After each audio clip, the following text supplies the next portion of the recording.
This is 3 Maccabees chapter 3.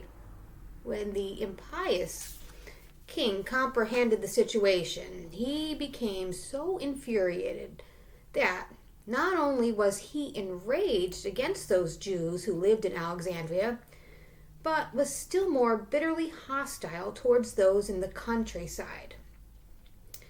And he ordered that all should promptly be gathered into one place and put to death by the most cruel means. While these matters were being arranged, a hostile rumor was circulated against the Jewish nation by men who conspired to do them ill, a pretext given by a report that they hindered others from observing the customs. The Jews, however, continued to maintain goodwill and unswerving loyalty towards the dynasty. But because they worshipped God and conducted themselves by his law, they kept their separateness with respect to foods.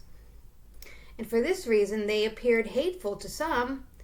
But since they adorned their style of life with good deeds and of upright people, they were established in good repute among all men.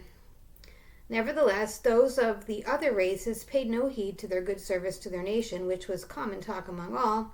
Instead, they gossiped about the differences in worship and foods, alleging that these people were loyal neither to the king nor to his authorities, but were hostile and greatly opposed to his government.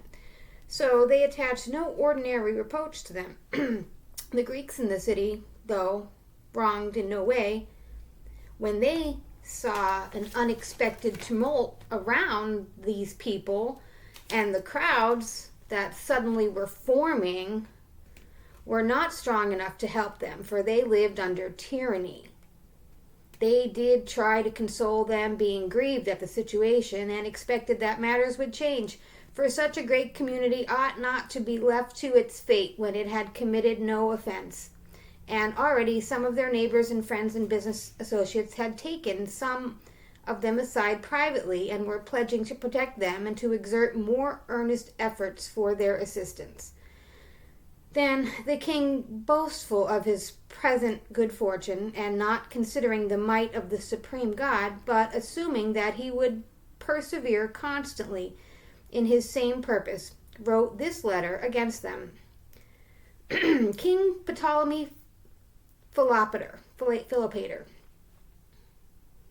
King Ptolemy Philopater.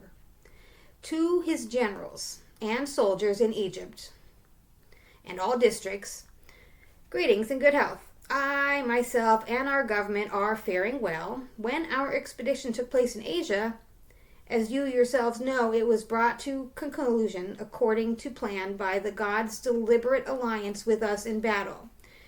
And we considered that we should not rule the nations inhabiting Colsyria and Phoenicia by the power of the spear, but should cherish them with clemency and great benevolence, gladly treating them well.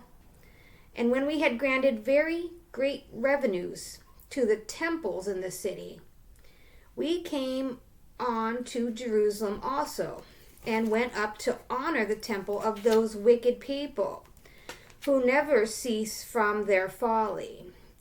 They accepted our presence by word, but insincerely by deed, because when we proposed to enter their inner temple and honor it with magnificent and most beautiful offerings, they were carried away by their traditional conceit and excluded us from entering. But they were spared the exercise of our power because of the benevolence which we have towards all. By maintaining their manifest ill will towards us, they become the only people among all nations who hold their heads high in defiance of kings and their own benefactors, and are unwilling to regard any action as sincere. But we, when we arrived in Egypt victorious, accommodated ourselves to their folly, and did as was proper, since we treat all nations with benevolence. Among other things, we made known to all our amnesty toward the compatriots here, both because of their alliance with us and the myriad affairs liberally entrusted to them from the beginning, and we ventured to make a change by deciding both to deem them worthy of Alexandrian citizenship and to make them participants in our regular religious rites. But in their innate malice, they took this in a contrary spirit and disdained what is good, since they incline constantly to evil. They not only spur the priceless citizenship, but also, both by speech and by silence, they abominate those few among them who are sincerely disposed towards us. In every situation, in accordance with their infamous way of life, they secretly suspect that we may soon alter our policy. Therefore, fully convinced by these indications that they are ill disposed towards us in every way, we have taken precautions, lest if a sudden disorder should later arise against us, we should have these impious people behind our backs as traitors and barbarous enemies.